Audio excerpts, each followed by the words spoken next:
Welcome into today's podcast. I'm so glad that you have found it. Jon Blevins and I had so much fun recording today's episode. We brought back two segments that we haven't done in a very long time, but we're hoping they're back by popular demand. We're not sure, but we know that we really enjoyed playing those couple of games. We hope that you guys enjoy watching them. We also talked about Jesus versus Mary and why I even thought about that at all. And, the whole idea of, do we pray to the saints? Do we pray to Jesus directly? Do we do both? Why not both? Hooray! Thank you guys for being here. Make sure that you hit the subscribe button. That would do tremendous things for us as we continue to try to grow our channel and to grow this ministry. Thanks and enjoy. Peace.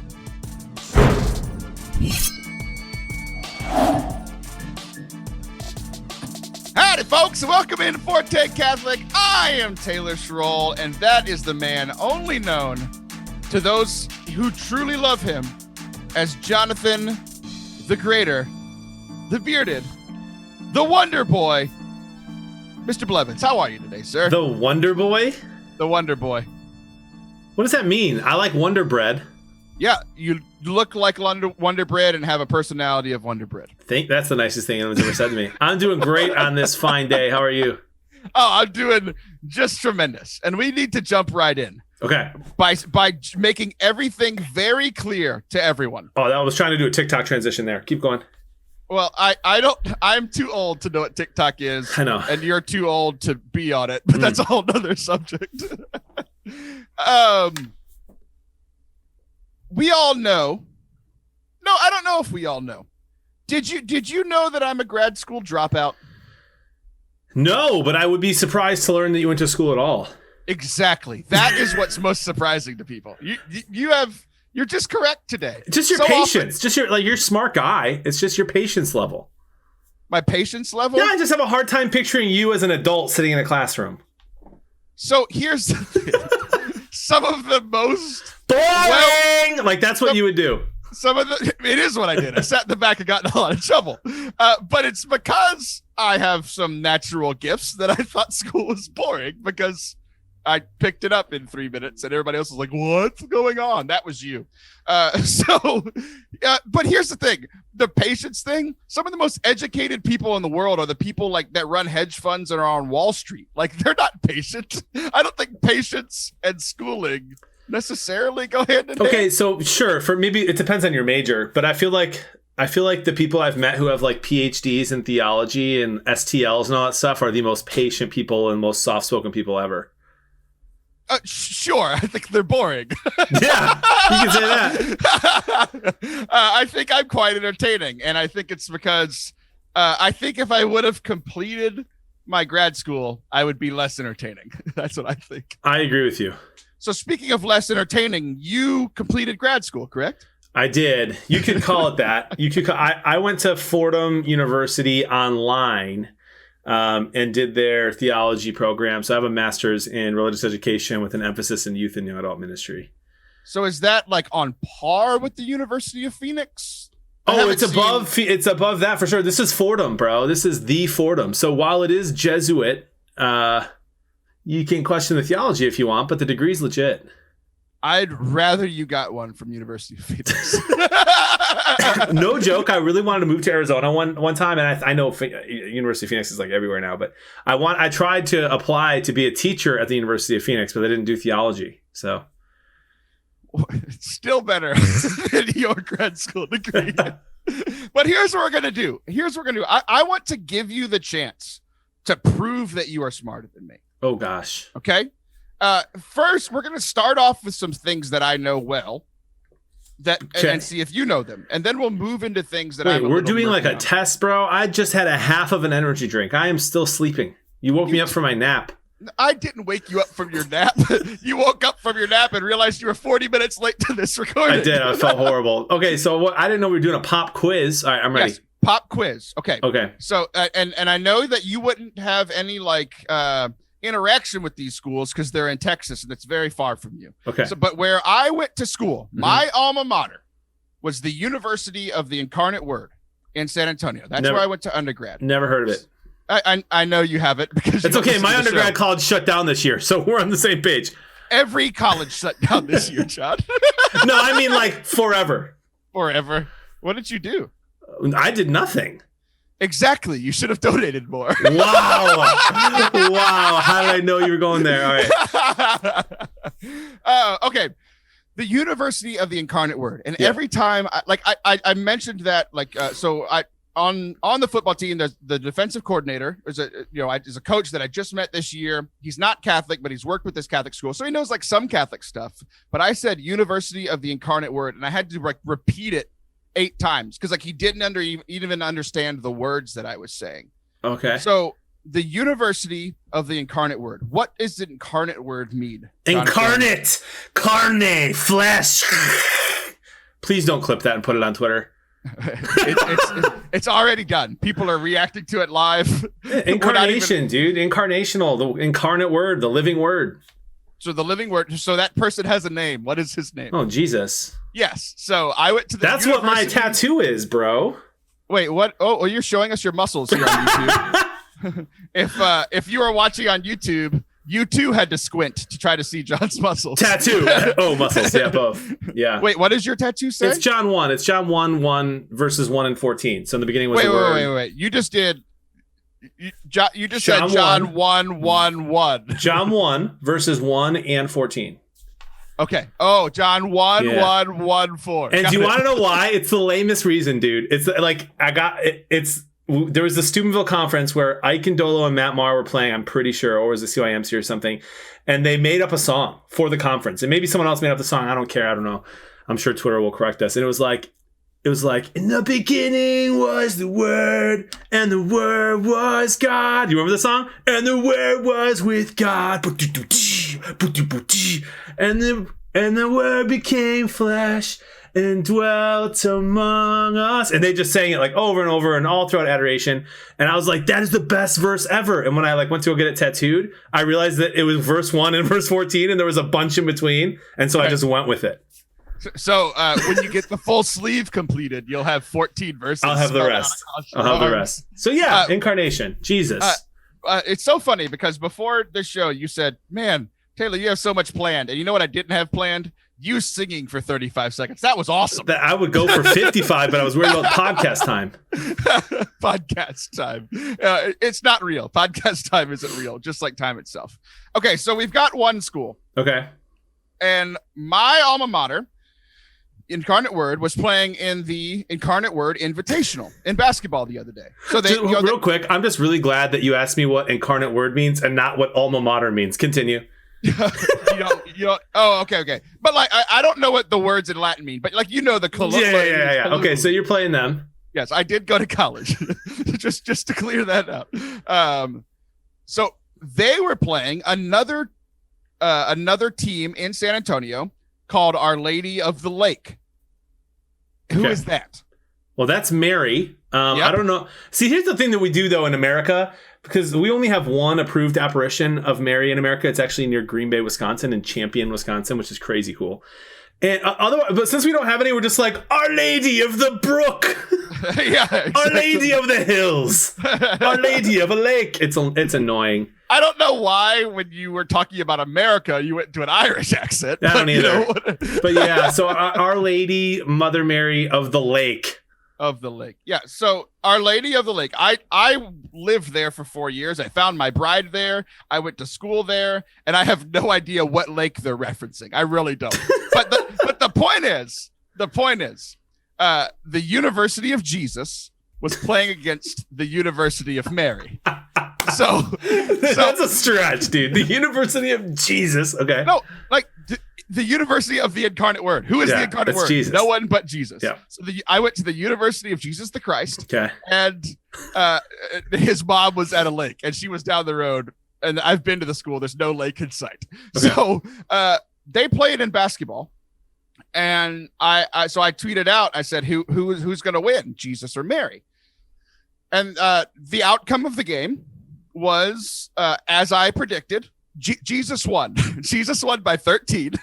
So, and what I tweeted out was, Jesus won by 13. So we all know what that means. And I knew what it meant. And I knew no one else knew what I meant. But these are the jokes just for me.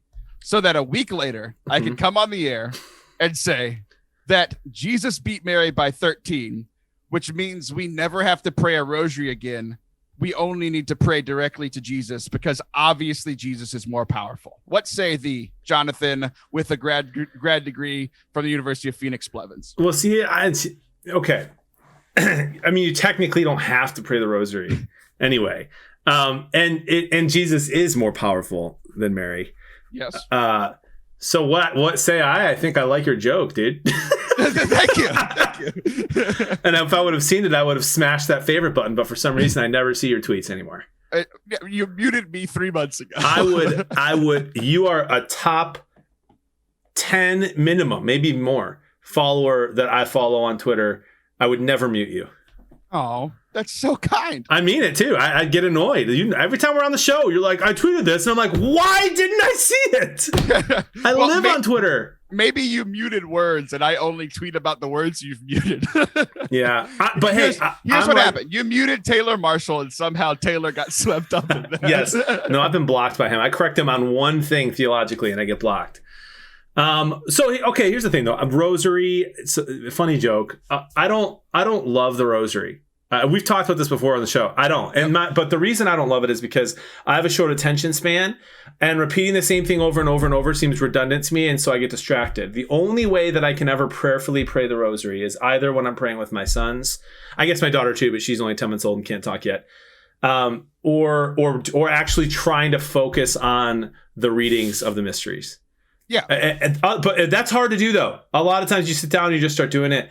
And it gets kind of it just gets redundant, and I kind of fall asleep or start thinking of something else. And I know all the people who are experts. Radio shows during the rosary. I've planned what I'm going to have for dinner. I've planned conversations that I'm going to have with my wife. I've planned what I'm going to do in my next video game. So you're better. So you're better at the rosary than me. Well, I don't think that was the point I was making. Well, my response to your entire question in general and your joke in general is ¿Por qué no los dos? Okay. You pray to Jesus and ask Mary to pray for you. Okay, so here's the thing. Yeah. We like growing up as a Catholic, myself, you. This was my experience as a young man. I know that you were a young man about a decade before I was, so it's might be very different for you. Wait, how old are you? I'm 33. I know I'm 31, but you're okay. Super old. Okay. So growing up, there was such this emphasis, in my youth group on apologetics, which is cool, right? I learned a lot. Like I was able to defend my faith, not really against other people, but like against myself, right? Like every time I had doubts or I was like, oh, like this makes sense intellectually. So the biggest point when it came to like praying to Mary, praying to the saints, praying through the saints, right? Whatever. The biggest thing that always stuck out, that was always taught to us, is that it's okay to pray to the saints. It's okay to pray to Mary because they're like, it's just like me asking you to pray for me, John, right? Like you can ask, like that was the biggest argument. Oh, you can ask your friends to pray for you. And like, I've talked to the show before, like I ask people holier than me in my life to pray for me. I'll pray for something for 3 weeks and get no answer. And I ask Alyssa, who's my friend, who's super holy, to pray for it. And it gets done in hours, right? Like I get it. Holier people, good thing. Here's the part that was never like that point was hit home over and over again. Oh, we got to defend our faith against the Protestants that say praying to saints is a sin or is idolatry or whatever, right? I've never in my life thought that praying to saints, praying to Mary was idolatry. The biggest question that I've always had, and I've struggled with this for a long time, is why, if I have 5 minutes to pray, why not just use those 5 minutes talking to the big dog? Why pray a Hail Mary? Why ask St. Michael to pray for me? Why, which is like, I say the Angelus and the St. Michael prayer every day because I'm Catholic. And even though I don't intellectually understand this concept, I know that it's good. And I know the church is smarter than me and people are smarter than me. And I'm told that this is good, but it's like, if I have 5 minutes, why not just go talk to the boss instead of talking to, the COO or the CFO? Why not go talk to the CEO, the big guy on top? Yeah. So I love that you're asking this though, because I say the same things all the time. I'm kind of like right there with you. But here's the two things that for me that help me, and the two reasons that I will often pray the St. Michael prayer if I have just 30 seconds or a minute. And I know you just said you do too. Or Hail Mary. Like the Hail Mary is for some weird reason like my go-to when I'm scared, which is never. I'm 33. Okay, I'm never scared. But like you said earlier, like a lot of people will look at Revelation to talk about like intercessory prayer, or they'll go to throughout the Old Testament. There's some passages, and I like James though, which is kind of like what you referenced without saying it in James 5, where we're told that the power of a righteous person's prayer is amazing. Like a righteous person's prayer is very powerful, and so we should pray for other people, and we should ask them to pray for us. And so besides Jesus, right? Like as Catholics, we believe that Mary, like perfect. She's right next there in line. And so why not have her, take our prayer and kind of wrap it in a nice bow and deliver it to Jesus? Like he hears them the same, but does he listen to them the same? I don't know. I love the wedding feast at Cana. And that's the second thing I always think of when I think of intercessory prayer. When Jesus like kind of owns his mom in this really like kind of like way, like a teenage way almost, like, my time has not yet come. And I'm sure that's not how he meant woman. Like, but it's how I used it against my mom when I heard that verse. I called my mom that for 3 years in high school. Dude, woman, it is not my time. Taylor, wake up. Woman, my time has not yet come. Right. But then she looks at the waiters and she's like, do whatever he says. Right. And then boom, like he does it. And so like that alone for me, I mean, that's the passage I often use when explaining intercessory prayer to Protestants is like, listen, literally, she proved that her son listens to her, and Jesus is still her son. So that's like my basic answer. We could get into fun theology on it if you want, but like that's my go-to every time is James 5 and the wedding feast at Cana when Jesus tries to own his mom and she owns him right back.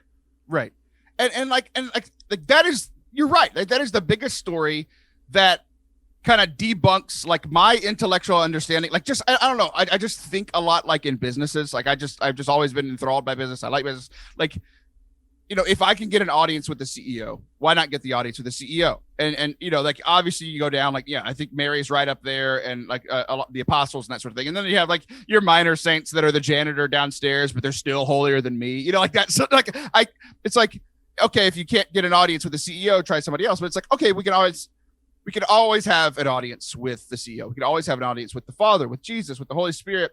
But like it's so interesting because like there are these two things fighting in my head, right? Like that is my intellectual understanding. Like essentially it all boils down to, for me, why not just talk to the boss? But then I have all these examples from Scripture. Wedding at Cana. That's the example that proves me wrong.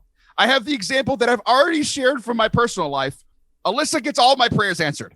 And the prayer of a righteous person. I am not righteous, so therefore I need to ask righteous people to pray for me. And I think that's why the church has that. It's because yes, we're all sinners, but there are people that are holier than us, people that it's been proven that are in heaven, the saints, but then also people in our lives. It's like ask them to pray for you, and things happen. So yes, should we? So essentially, if you're like me and you're like, oh, why not just go straight to God? Even though that makes sense to me, the evidence also makes sense that praying to the saints, asking other people to pray for you is still a good thing. And those two things, even though they might not click in my head, in practice, they actually work pretty well together. Yeah. Yeah. And we do it in real life all the time. Like when I was a kid and I want to sleep over at my friend's house, I would look at my friend and be like, you got to ask my mom. You ask my mom. Like there's a better chance she'll say yes if you ask. Like, so we do it all the time. And I kind of think God just smiles at us and like adores the fact that we're trying. Like I really do think that every time I'm asking friends to pray for me or like asking saints to pray for me, or asking Mary to pray for me, I just picture God being like, it's adorable that how much you're trying here. Right? Like if my sons will like Caleb will run upstairs and be like, Daddy, Zachary says he needs help. And it's like, well, why didn't Zachary just come tell me? Right? Because his leg's broken. Yeah, exactly. But it's adorable that Caleb like loves his brother and went and told me. And so I think there's some of that in there too. This human fatherhood, that God has made better by being divine. And I think he delights when we pray for one another and when we ask each other to pray for each other. Well, good. I'm glad my half of a grad school degree and your degree from University of Phoenix could really come together to tackle this really difficult point. Fordham. We'll be right back. Don't go anywhere. My friend Jennifer Fulweiler just released her new comedy special for free on Amazon Prime and Apple TV. She sent me like a little goodie package that I opened right here on the YouTube channel. So you can click that other video like here or something. Watch it after you're done with this episode, add it to the queue, whatever. I unboxed it, had a lot of fun with that. And then when you're done with this whole episode, go straight to Amazon Prime or Apple TV. Even if you don't have an account, you can watch it for free. It's called The Naughty Corner by Jen Fulweiler. Go watch it. Welcome back to Forte Catholic. I am Taylor Stroll. That is Jonathan Bearded Blevins. And every time John comes on the show, there's always some kind of hot take thing. Like a year ago, last week, I saw it was the Thanksgiving episode. All John's hot takes on Thanksgiving food and that sort of thing. Yeah. If you missed it, go They're back a year ago. Always subscribe to Forte Catholic Podcast wherever you listen to podcasts or on the YouTubes, and you'll find it there. So here's what we're going to do. There was a great segment that the friend of the show, my friend JP Quinn, introduced like 9 months ago, right before the pandemic. And then the pandemic happened. I forgot we did it. It was this new segment that we've literally only done once. That's a tremendous idea called Forte, Mezzo, Piano. So these are music terms. Forte means loud, which is why this show is called Forte Catholic. Mezzo is like, just kind of play it kind of softly, kind of in the middle, right? It's like so. And then piano, play it really quietly. And people love when you do hot takes on the show. Thank you. What we are going to do is there are a lot of hot takes, and I'm not, last time we did it, these were all takes from JP Quinn that he got from like the Catholic internet, right? He just compiled them and then shared them with us. And Allison and I got to share, do we think this is a Forte, a great take? Do we think it's Mezzo? It's like, I don't really care either way. It's fine. It's a fine take. Or piano. I never want to hear this take. I want it to be so quiet that I never hear it again because it's such a bad take. Okay. So,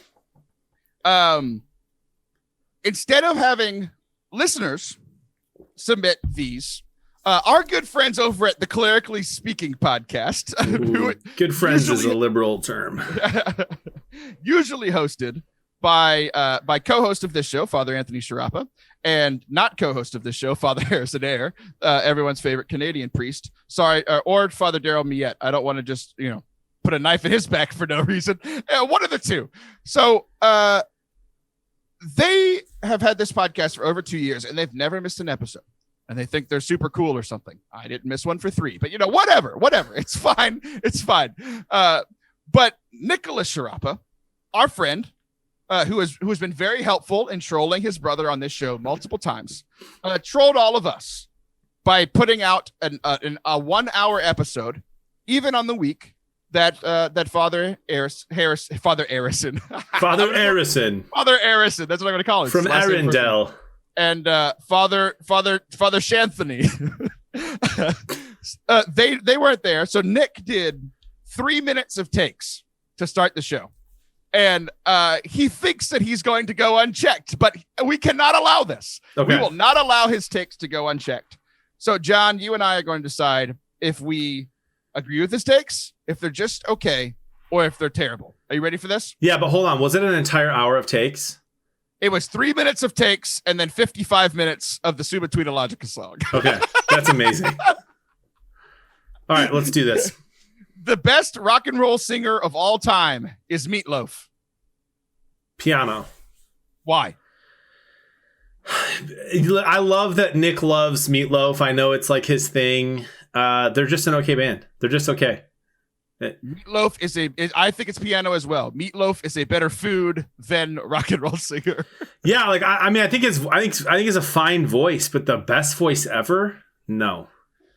I heard it and I have forgotten it. I couldn't tell you what he sounds like right now because he was that forgettable. Wow.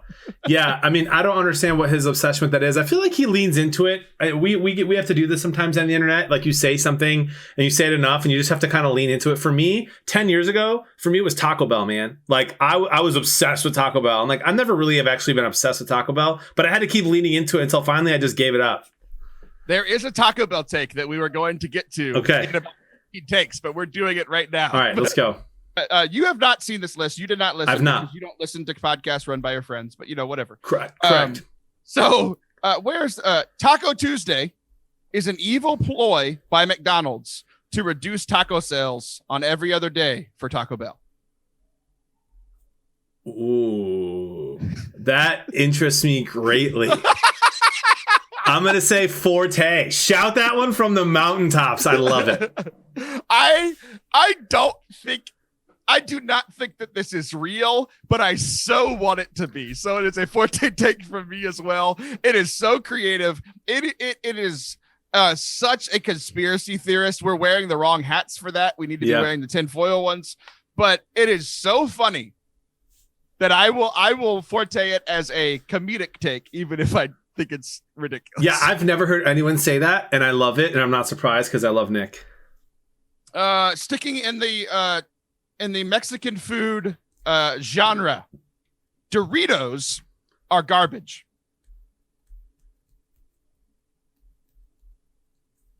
He's just looking for attention there. No one actually thinks that. They have so many kind of flavors.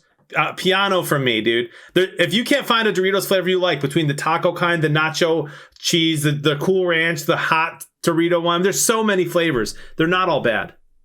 So it's piano for me as well. And I think the transition from Mexican food is the most interesting part about this for me. At what age were you when you realized that Doritos were tortilla chips? 33. I was 28. Like it was just I was 10 years old. They're just tortilla chips with flavoring on them. And I didn't realize this. No, they're corn. No. They are tortilla chips. They are corn tortilla chips, just like you would get in a restaurant. I know, and I know you're representing pedos behind you. So they are tortilla chips with flavoring on it. I promise you this. And the way I found this out was my very Hispanic wife made taco soup, and we didn't have tortilla chips, and she said, just put the Doritos on them. I was like, that's gross. And she's like, they're tortilla chips, you dummy. I married a dumb person. And I said, you're right. And it tasted amazing in my taco soup. What? They're tortilla chips with flavoring on them. That's all it is. Oh my gosh, I'm shook. So here's what you need to do. Get the Cool Ranch Doritos and dip them into salsa like you do at a Mexican food restaurant. It'll change your life. Okay. I'm So shocked. It's so funny. I didn't think this was going to be the outcome of this, but it's what's happened. I'm tweeting it right now. Continue. All breakfast cereal is terrible. No. The piano, that's a horrible take. I am too old to eat good tasting breakfast cereal, unfortunately, or at least I've bought that lie. But no, oh man, do I miss Lucky Charms and Cinnamon Toast Crunch and just the milk after Cinnamon Toast Crunch. So no, that's a horrible take. I am kind of surprised that he would even say that. I am too. And I love Nick to death. And yeah. I did not know what your takes were going to be. I just want to put out there that we have agreed with him once, and it was on the joke one. Yeah. I'm telling you, this could not go unchecked. We here at Forte Catholic do hard-hitting journalism, and we had to take it to our friends over at Clerically Speaking. And I do need to address, just for you personally, Jon, that you have bought into a lie. What's the point of being an adult if you can't eat the cereal you were told you couldn't eat as a child? I know. I don't know what it is. Like, I'll have no problem sitting down with like a pint of Ben and Jerry's, you know, after a stressful week or month. But for some reason, like, I walk through that cereal aisle and I'm like, that is horrible for me. I cannot buy it. You're an insane person. So here's what you need. Like, you can't tell me, like, I don't eat cereal for breakfast anymore because I'm an adult, but I do eat cereal as my late night, like, dessert, my late night snack. Like, you take the Ben and Jerry's. What's better for you, a bowl of Lucky Charms or a pint of Ben and Jerry's? What do you mean a pint, bro? One serving is only a third of a pint. Yeah. When have you ever eaten a third of a pint of Ben and Jerry's? Maybe once. Last night I had Halo Top, though, because you can have the whole pint and it's only 400 calories.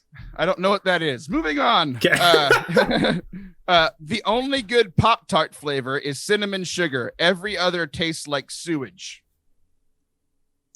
One more time. The only good Pop-Tart flavor is cinnamon sugar. Every other tastes like sewage. Forte, that's a fact.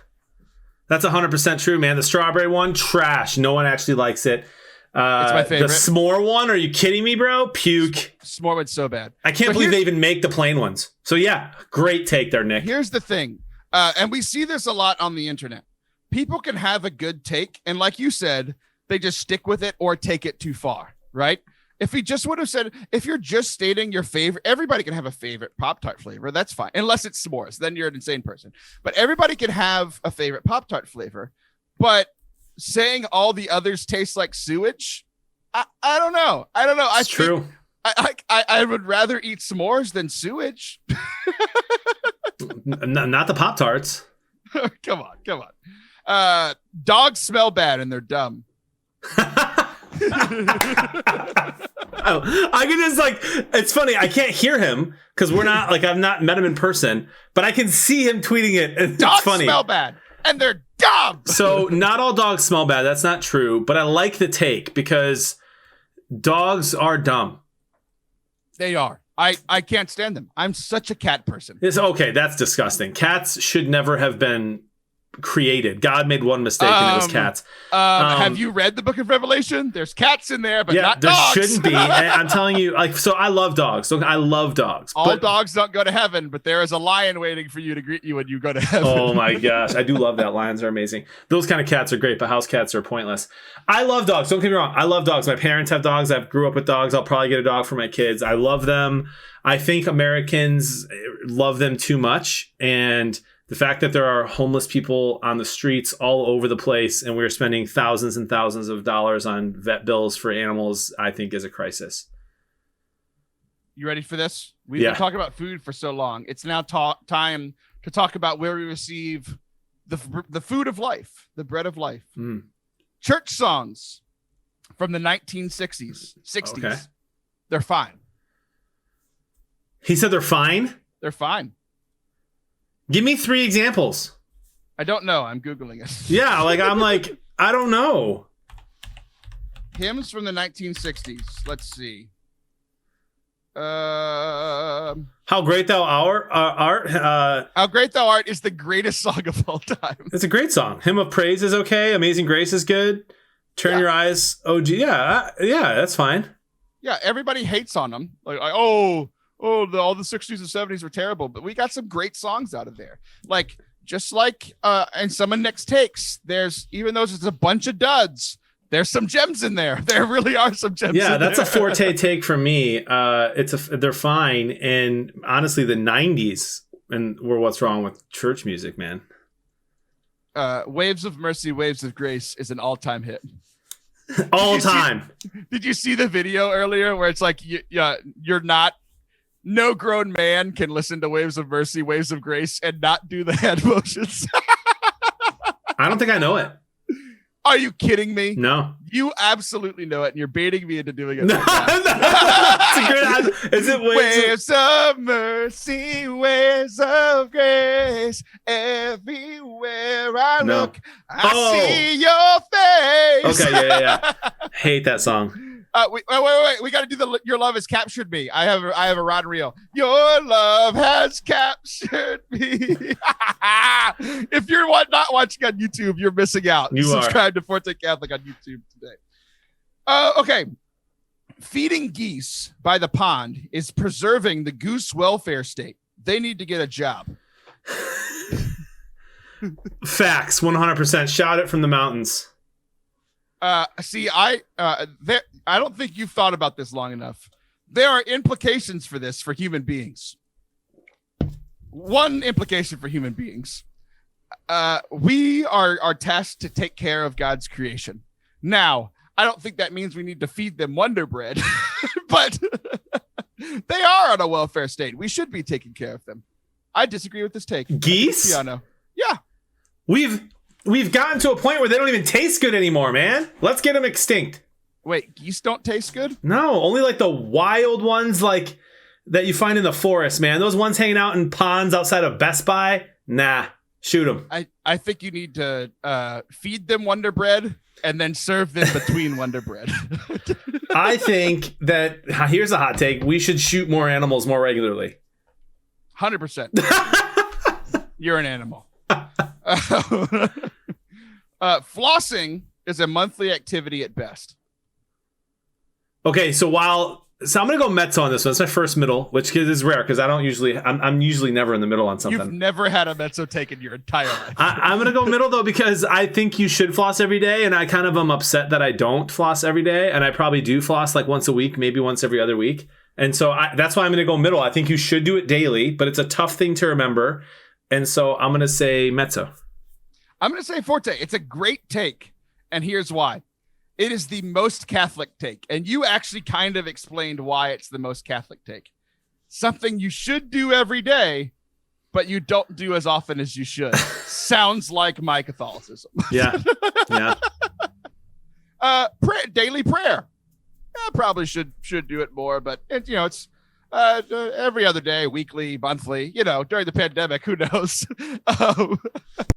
Going to confession, it should be monthly would be great, right? But I think flossing you're supposed to do every day. We do it monthly. Confession you're supposed to do every month or so, and we do it once a year. That sort of thing. Is it bad that you said flossing and the very first thing I thought of was like the Fortnite dance? Yeah. Yes. Okay. Yeah. For some reason on your cereal takes you're 87, but on your flossing takes you're 12. That's right. Let's see. This is fun. Give us more. Yeah, give me more. Wrestling is real. People are fake. Okay, horrible take. Wrestling is unbelievable. It's so bad, and I honestly am surprised that anybody actually likes it. I am. That has been my take my whole life, too. Never got into it. Don't understand it. Bad take. Piano. Here's again. I think half of it's true. I think that people are fake. But so is wrestling because it involves people. So it's a piano take. Boom. All right. Last one. Measuring cars in horsepower is dumb. Measuring cars in duck power, that could get interesting. Forte, incredible take. And that's literally the perfect sentence to summarize why I love Nick. Yeah. 100%. I'm going to teach you something else today. I already taught you. What did I teach you earlier? Nothing. About Doritos. No, I taught you about. Oh my gosh, that's a shocking take. How many horsepower does a horse have, John? 1. Untrue. Wait, is that true? I'm 100%. 1 horsepower for a car. 1 horse has 14.9 horsepower on average. 1 car. So when car commercials say, "Oh, we have the power of 550 horses," I'm just going to do some quick math. Okay. 550 divided by 14.9. They actually have the power of about 37 horses. That's weird, and I don't like it. And I'm way more interested in duck power. So here's the only way that I will agree to the duck power is if 1 duck power equals the power of 1 duck. I will be in agreement with this. Agree. Because the horsepower thing has gone on long enough and needs to be stopped, just like Nicholas Sharapa on Clerically Speaking. If you are not a fan of Clerically Speaking, after you've listened to all 217 episodes of Forte Catholic, go give them a listen because they're okay. They're Mezzo. Here's what I'll say. Sometimes in music, you can have like Mezzo piano is like kind of quiet and Mezzo forte is like kind of loud. I'll give them a Mezzo forte, but they're crescendoing. They're getting better. They're learning from me. They're learning from the best. So they're getting better. Yeah. Go listen to Clerically Speaking. John and I will be right back for our final segment. Do not go anywhere or else. John will not know anything about Doritos. What a transition, Taylor. You're so good at this after making fun of your friends. We'll be right back. So you've all heard of Liv Harrison. We're not quite sure what she is, but she has a podcast on the Forte Catholic Podcast Network called Talk to Me with Liv Harrison, and I produce it and edit it, and boy, you're welcome. She's a tough person to edit, but she has a great show. It's so much fun. Go and subscribe to it wherever you guys listen to podcasts. And also, we're hitting the new year. If any of you guys are thinking about starting a podcast and would like some help with that, I'm always willing to help people. It is a big way that we run our ministry here. ForteCatholic.com/editing to find out how I can help you create your digital content, podcast, videos, whatever you desire. Welcome back to Forte Catholic. I am Taylor Stroll. And I am Jonathan. Okay, good. We're once again proving that our outros and intros are tremendous after making fun of our friends over at Clerically Speaking. So I've always wanted to do that. Well, okay. Well, you could have told me before we started. No, I've always wanted to like surprise you and just shout out and interrupt you in the middle of a beginning of a show. You need better goals. Well, what we're going to do, we're going to bring back another long forgotten segment. This is what happens when Taylor records 2 shows in 4 days. I run out of things to say, and we go back to old standing, tremendous segment ideas. You have never run out of things to say. Untrue. I just mask it well. So, speaking of... Mask it. That doesn't mean anything. I made an Instagram story the other day that was the funniest Instagram story I've made in a long time, and only one person replied to it, and I'm shocked. It might have been you. I think you were the one who replied to it. That singing one where I was like, what was that song? I Can Breathe. Oh yeah, I did think it was funny. Anyway, continue. This just proves once and for all, no matter what they say, John, I'm on your team. I'm your only friend. Okay. Thank you. We're going to play a segment here we call Life Verse. So how this works is, few know this. I've been given a perfect gift from God where if somebody needs a word of encouragement or a word, essentially some message from the Lord works through me. He never works through me in my actual ministry, but in this particular case, he'll work through me in just mere seconds. And if you need a word from the Lord from the scriptures, he tells me exactly what chapter and verse, in what book this verse is in, and that is your life verse. So we're going to start with you, John. I'm going to prove how good this is. Okay. So I promise you none of this is planned. I have my Bible app here on my phone, and I'm just going to say a quick prayer. Okay, I'm done. And the Lord is going to reveal to me the perfect life verse that you need to hear right now, okay? Okay. So the Lord's telling me that yours is in Ephesians chapter 3, verse 4. Okay. When you read this, you can understand my insight into the mystery of Christ, which was not made known to human beings in other generations, as it has now been revealed to his holy apostles and prophets by the Spirit, that the Gentiles are co-heirs, members of the same body, and co-partners in the promise in Christ Jesus through the gospel. And the reason this is your life verse, John, is because you have this tremendous gift of not just being somebody who's teaching people in the church, but you have this tremendous gift to reach out to other people, saying that the message of the Lord is not just for those in the church, but it's for those outside, that those people that you find on Twitch are co-heirs in Christ Jesus, just as we in the church are, that those that you find on with all of your billion followers on Twitter and Facebook and Instagram, and even though they don't reply to anything you say, you are reaching them in a way that very few in the church are. Your life verse, straight from the word of the mouth of God. Do another one. This is amazing. Well, before I do another one, we have to see if you have the gift. Okay. And the only way that we can test if you have the gift is to see if it works for me. Okay. So say your quick prayer. Got it. Okay. Now see where the Lord leads you to a random verse in the Bible. Yep. We're going Obadiah. Okay. Of course. Makes sense.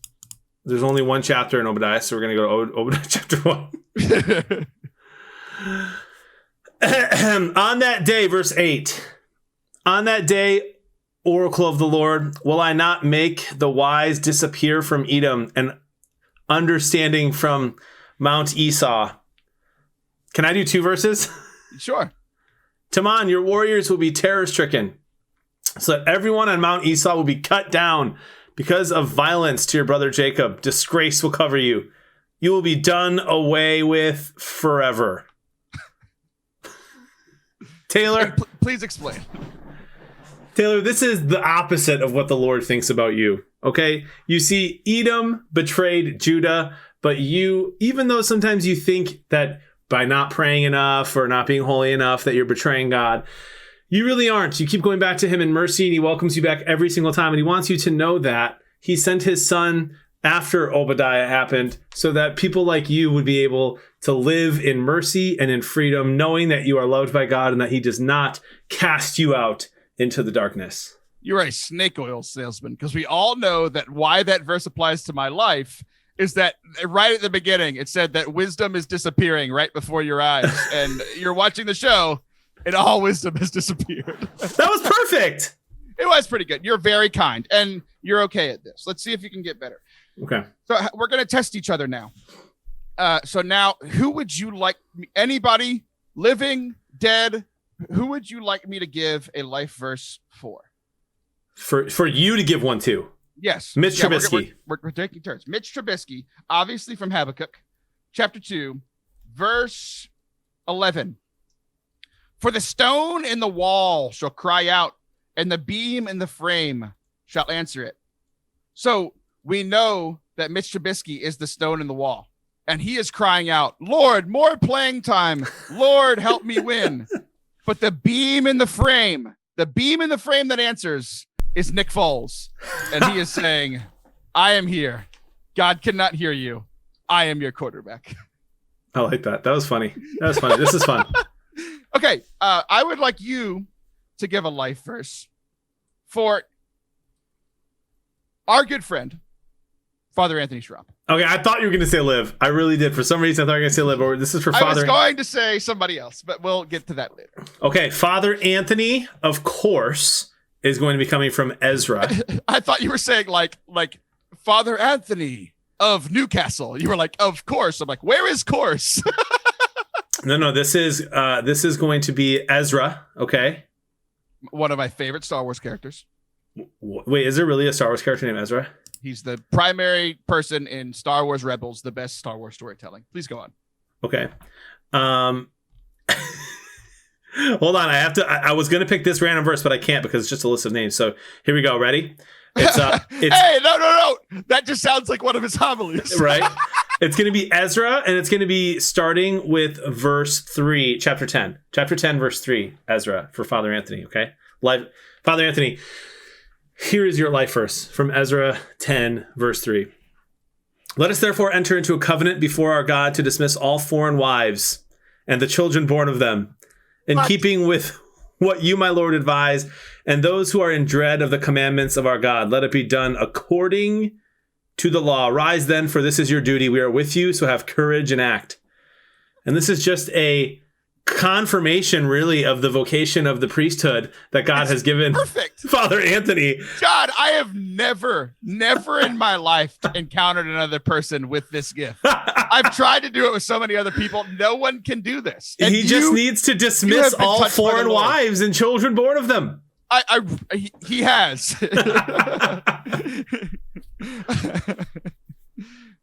I am baffled. It's never gone. It always goes well. Every time I do this, I'm perfect at it. But no one else has ever done this so well.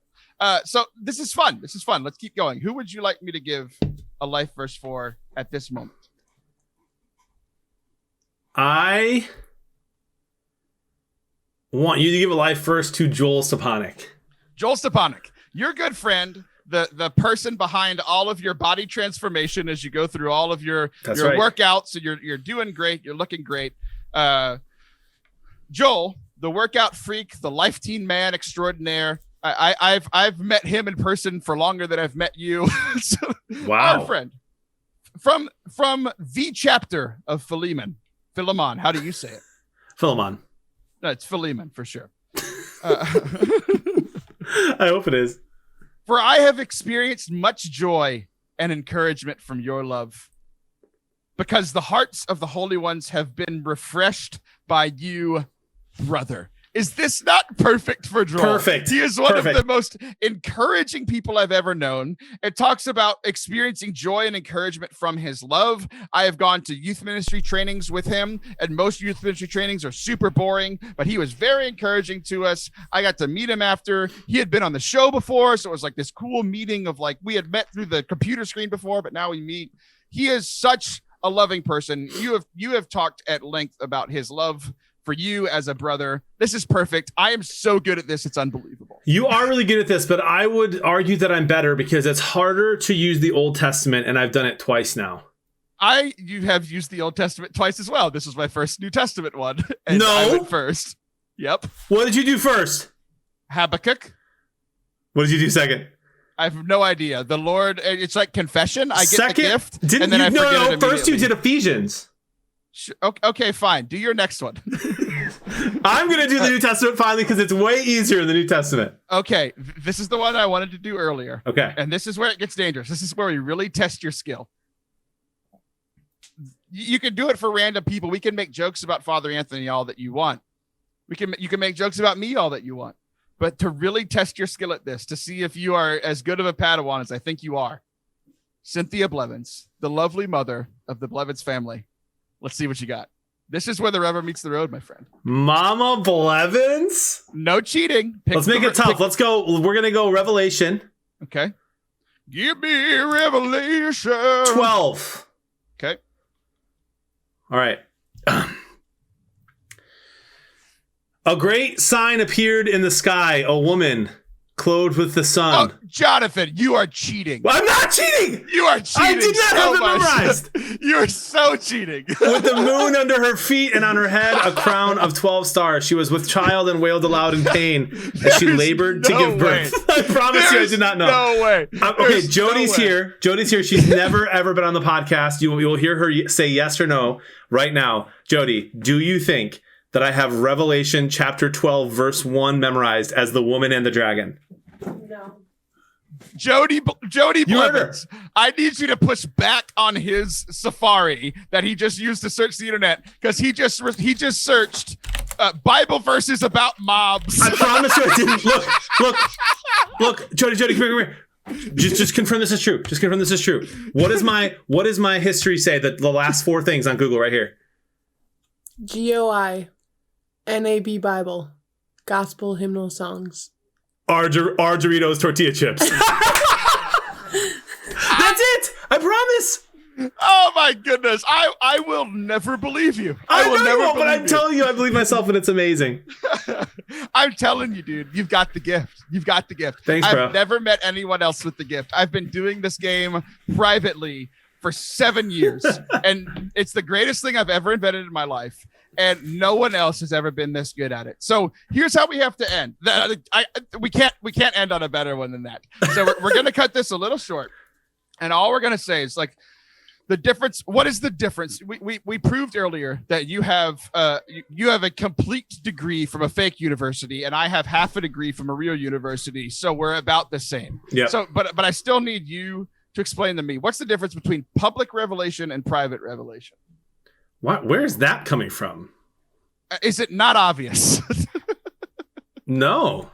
Oh. Okay. So I'm very confused. Public revelations Yeah. are things like the scriptures. It's something that God has revealed to Right. us in the public and for the public. And then private's right? just for us.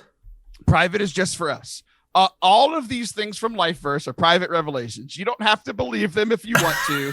So when somebody says, oh, Our Lady of Medjugorje said that you need to do this, it's the same as me saying that you have a Life Verse. Like Our Lady of the Lake. Our Lady of the Lake, but like public revelations. So like Fatima, like that is a thing that the church has said is true, and we need to believe it, right? So, like private revelations are somebody like a lot of times people be like, oh, we talked about people that are holier than us earlier, and like if somebody says, oh, John, it was revealed to me that you need to abandon your wife and children and become a monk. It's like, okay, that's a holy option, but it's obviously not the right option. Like God wants you to stay married and take care of your kids, right? Like that is your vocation. But after that.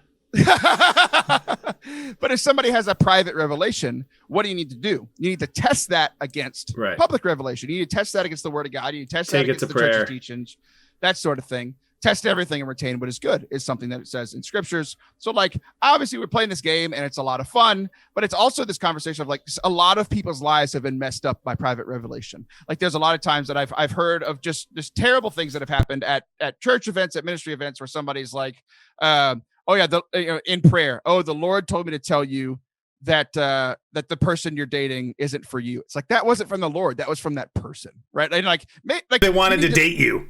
Right. Yeah, exactly. Like you need to be careful with that kind of stuff. So anytime you have a private revelation yourself or somebody shares with you a private revelation, put that up against public revelation. And, there's wisdom in many counselors. Ask your other friends, ask other people. Like one person saying they speak, nobody can speak for the Lord, right? I love how serious you are about this after Taylor and I were joking. 100. No, I wasn't. I am 100%. I have the gift, and we found that you have the gift.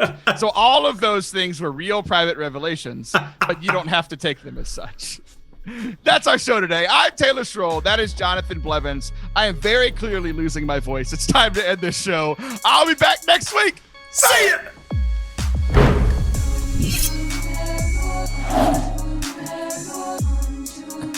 Thanks so much for hanging out with us today on this episode.